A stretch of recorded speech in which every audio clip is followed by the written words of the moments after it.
Hello everyone, and something a little different this time is a little mini review of a newly launched Quest game, runs live on the headset, called Gods of Gravity.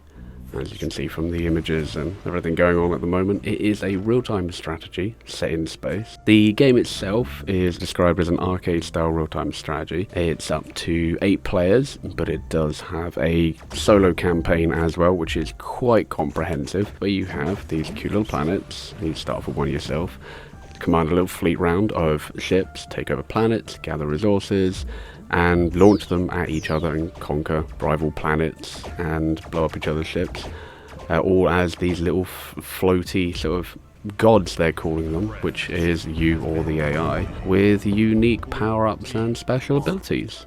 And the way the game runs is you start with a little planet and a couple of ships, and every planet can be jumped to either by little warp gate black holes or literally by grabbing your ships and throwing them or dragging them, depending on how far the distance is, to other little planets where they will either take it over, fight for it and die, and things like that. You also have moons and that, and you basically build a little space empire, but you're not alone. There is another god, as they call it, which is either players or the AI, which is trying to do the exact same thing. Each one of those is different and has special abilities and power-ups. How it works is each of your planets will either provide resources or resources and build ship, have little defense turrets and everything, which will orbit it and defend it when attacked. There are different types of ships and everything. You might start off with a little laser ship, and then someone will come out with a shield ship. You end up with a missile ship that fires missiles that pierce through shields. It counters that. It's very rock, paper, scissors. And then things like hot planets with loads and loads and loads of little defense turrets on them, which just pew away anything that dares try and take the planet from them. So it has a variety of units, but none of it you control directly. You tell your ships where to go, what planet, and they sort of magnetize to them. You can sometimes throw them a bit too hard, and they will curve their way towards the nearest planet as opposed to hurtling off into space, unless you're really unlucky, like me every now and then. But you don't get to tell them what to shoot at. It's not a traditional real-time strategy where you micromanage everything. Their description of arcadey is exactly that. It is fast and frantic and a great deal of fun.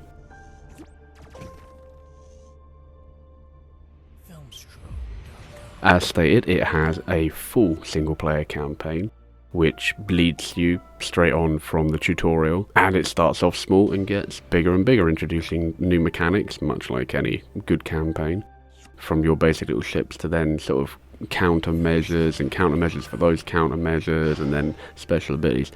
And I haven't completed it, can't say where it all goes, but it is quite comprehensive in some 20 or 30 missions in that campaign.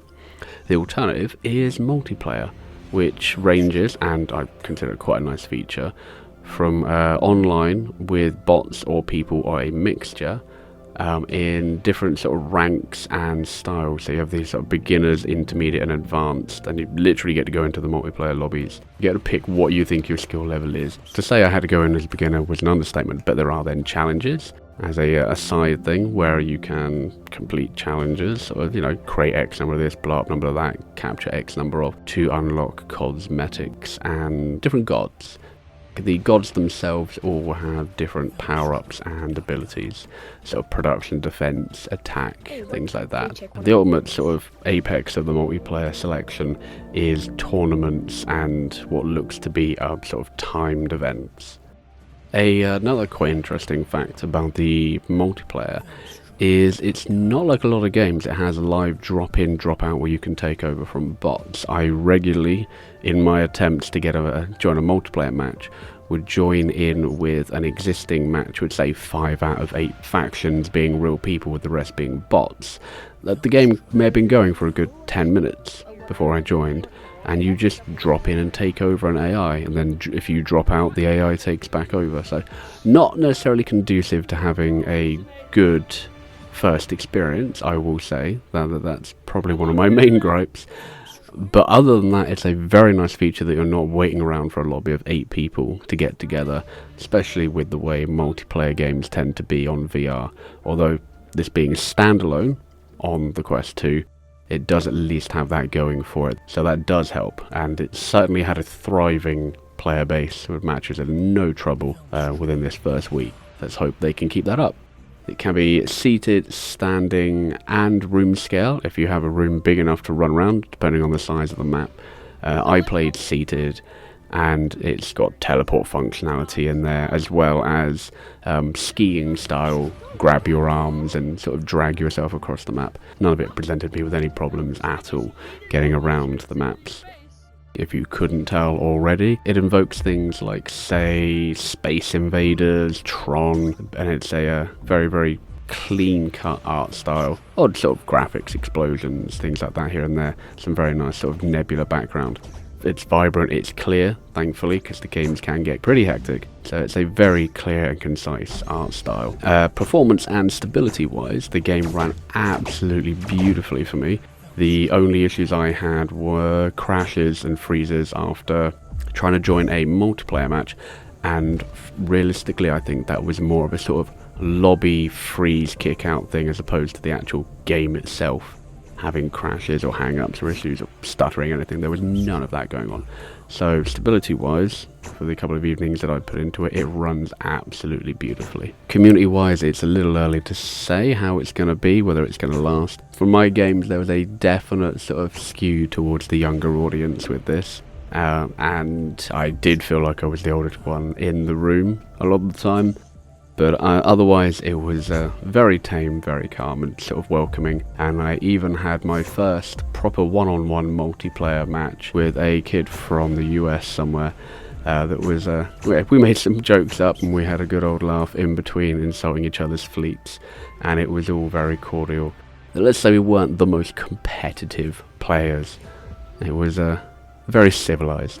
And some of the larger multiplayer games that I played, people were even making verbal alliances with each other and then handing off planets to one another with gracious. He's like, oh no, this is your planet. Please take my planet. I will withdraw my troops. Do conquer it. Oh no, that's my planet. Don't touch that, guys. Well, I will fight you if you take that planet. Yeah, we'll see how the community goes on that one. It's not COD or anything like that, thank Christ. And a little thank you to the devs for giving a key for this one. But I had access to the map editor, which allowed you to do exactly that. Set up your own little solar systems, set the planets up with as few or many resources, starting fleets, even things like the neutral fleets, which were exactly what it sounded like, planets that already had people on that weren't you or the other gods, that would sometimes be a bit tough to try and fight off just to claim a planet that some of them lasted longer than some of my own planets against the opposition. The map editor alone, if that takes off, has the possibility to keep this game going for absolutely years. Looking forward into the future for this game, having a couple of sort of chats and messages with the developers. They have already got an update lined up for the next couple of months, and if they can sort of keep a community and keep the experience fresh and everything, which from the look of it, yeah, it looks like they could certainly well do, this game could have a good long life to it.